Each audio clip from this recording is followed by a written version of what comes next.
Assalomu alaykum, hurmatli tinglovchilar. Bugun sizlar bilan suhbatlashadigan mavzuyimiz o'qituvchi faoliyatida muomala madaniyati va psixologiyasi hamda pedagogik takt va pedagogik etika. Quyidagi rejalar asosida suhbatlashamiz. Birinchisi, o'qituvchining kasbiy faoliyatida muloqot madaniyatini shakllanishi. Ikkinchisi, pedagogik muloqot va muomala madaniyati. Keyingi rejamiz takt va pedagogik takt haqida tushuncha. Keyingisi pedagogik taktni qo'llash shartlari va pedagogik odob, pedagogik muomala odobi mavzularida demak bugun shu qismlarga bo'lib o'rganamiz. Mavzuyimizni boshini quyidagi Ren Dekart so'zlari bilan boshlamoqchiman. Ya'ni so'zlarning ma'nolarini, qudratini odamlarga aniq ifodalar tushuntirib bering. Shunda siz insoniyat olamini barcha anglashilmovchiliklarning yarmidan xalos etgan bo'lar edingiz kabi mashhur so'zlari bilan boshladim. Muloqot tushunchasiga ta'rif beradigan bo'lsak, muloqot nima? Psixologik lug'atlarda muloqot tushunchasiga ikki xilda ta'rif beriladi. Ya'ni birinchisi, muloqot bu hamkorlikdagi faoliyat, ehtiyoj bilan taqozolangan aloqa o'rnatish, uni rivojlantirish jarayoni bo'lsa, muloqot keyingi ba'zi bir manbalarda esa belgilar tizimi orqali subyektlarning o'zaro ta'sirlashuvi deb yoritilgan.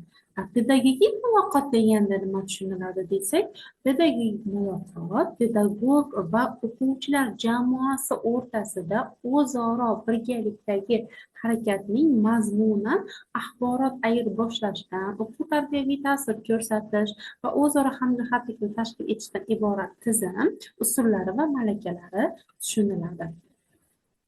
Muloqot madaniyatini individual uslublar shakllantirish metodikasi bunda birinchi o'rinda individual shaxsiy xususiyatlarni o'rganish, ya'ni o'quvchilar shaxsiy xususiyatlarini mustaqil tahlil qilish, o'quvchilarning ichki imkoniyatlarini har tomondan o'rganish, shaxsiy muloqotda ro'y beradigan kamchiliklarni darhol bartaraf etish yoki o'qituvchi o'z uchun muloqot madaniyatining eng qulay bo'lgan uslublarini tanlab olish, muloqot madaniyatida esa pedagogik faoliyat qonuniyatlaridan chetga chiqib qolmaslik.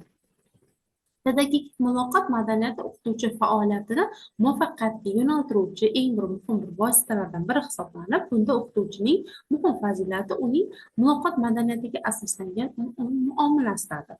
O'qituvchi o'quvchilar bilan muomalaga kirishish asosida birinchi o'rinda o'z ijodkorligini va pedagogik mahoratini namoyish qila biladi.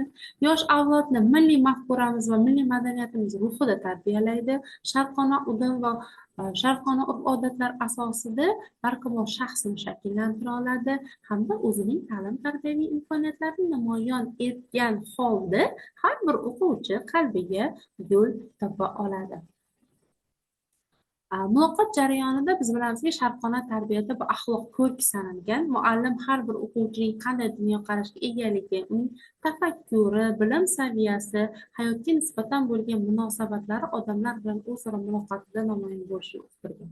Sharq mutafakkirlari merosida muloqot bu azaldan insonlar o'rtasidagi o'zaro aloqa vositasi bo'lib kelgan va shuning uchun ham til aloqa quroli sifatida ta'riflangan. Bilamizki, muloqot madaniyati hamma joyda kerak. Ish joyida yoki transportda, uyda kim bilan qanday holatda muomala qilishni albatta biz bilishimiz va bu holatni o'quvchilarga ham yetkazib bera olishimiz zarur. Pedagogik muloqot ijtimoiy psixologik jarayon sifatida quyidagi funksiyalar bilan xarakterlanadi. Birinchi, shaxsni o'rganish, bilish, axborot almashish hamda faoliyatni tashkil qilish. Muloqotning eng muhim funksiyalaridan biri bu hamdard bo'lish deb keltirilgan, ya'ni u boshqa bir kishining hissiyotlarini tushunishi, boshqalar nuqtai nazarini ma'qullash qobiliyatini shakllantirish jarayonida amalga oshadi. Pedagogik muloqotni tuzishda quyidagi bosqichlar alohida ajratib ko'rsatiladi. Birinchisi, modellashtirish, ya'ni bashoratga doir bevosita muloqotni tashkil etish kommunikativ uchun.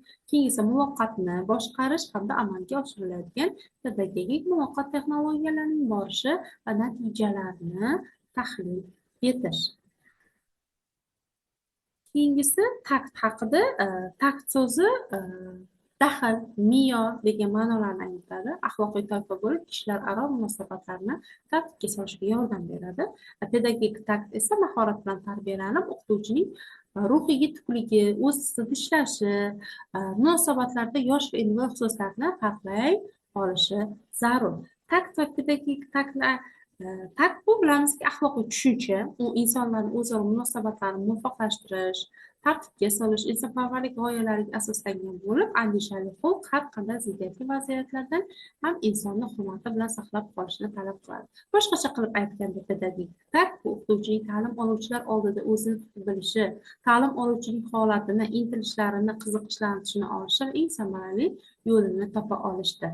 Demak, pedagogik takt bu o'qituvchining kasbiy mahoratining asosi bo'lib, o'quvchilarga barcha demokratik talablar asosida pedagogik ta'sir o'tkazish, muloqotni insonparvarlik tuyg'ulari asosida o'rnatish o'lchovi, o'quvchilarda mustaqil fikr yuritishni hamda ommaviy intizomni tarkib toptirish ko'nikmalarini hosil qilish shakli hisoblanadi.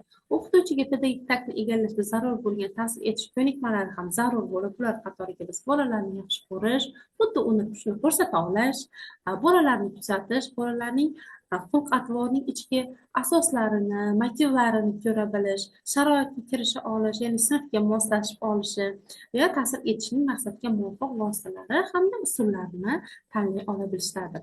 Bundan tashqari, ziddiyatli holatlarda ham quyidagilar muhim, ya'ni ushbu vaziyatni yenga olish, tashqi bosiqlik, o'zini har qanaqangi vaziyat yoki holatda ham qo'lga ola bilish, xulq-atvor bilan ta'sir ko'rsatish, harakat motivlarini o'rganish, o'z qarashlarini mustaqil ishlash, hal qilish, qaror chiqarish kabilarni biz ko'rishimiz mumkin ekan. O'qituvchining taktik mahorati bilamizki, birdaniga shakllanib qolmaydi, balki u yillar davomida pedagogik faoliyat davomida ustozlar tajribasini o'rganish, dars jarayoni, sinfdan tashqari faoliyatda va tarbiyaviy soatlarda o'quvchilar bilan muloqot jarayonida demak takomillashib boradi.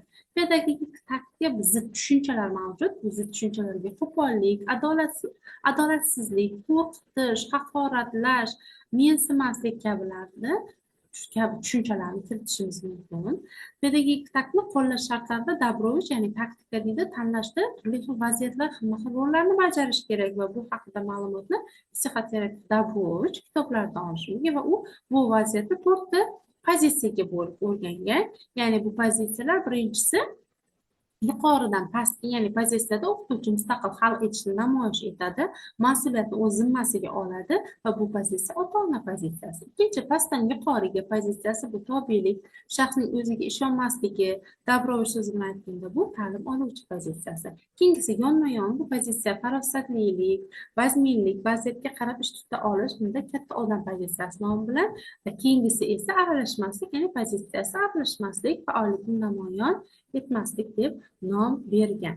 Pedagogik odob nima? Ya'ni pedagogik odob bu umuminsoniy va milliy axloqiy qonuniyatlar, vazifalar, tamoyillar, shu bilan birgalikda tushunchalar, talablar, mezonlarni ta'lim-tarbiya jarayonida oydinlashtirib, pedagogning ta'lim oluvchilar, o'sha kasbdoshlari, ota-onalar yoki ta'lim muassasasi rahbarlari bilan munosabatlarda namoyon bo'ladigan kasbiy, axloqiy xususiyatlar yig'indisidir.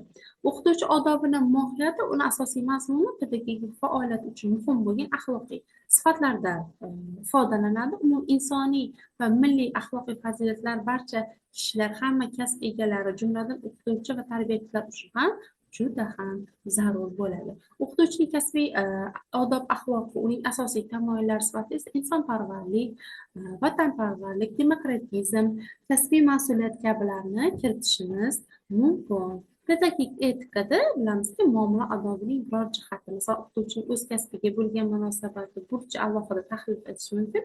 O'qituvchilik kasbi kishiga ma'lum bir talablarni qo'yadi, lekin muallim bu talablarga qanday bajarayotganini aks ettirmaydi.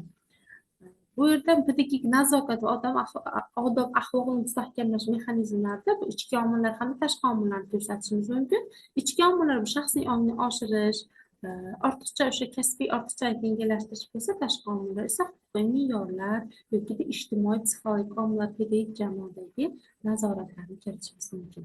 O'qituvchining dilkashligi deb esa 3 ta tarkibiy qismni birlashtiruvchi jarayon deb ataymiz. Ya'ni bu jarayonlar muloqotda zaruriyatning mavjudligi, muloqotdan keyingi paytda muloqotgacha bo'lgan yaxshi kayfiyat hamda kommunikativ ko'nikma va malakalarga ega bo'lish.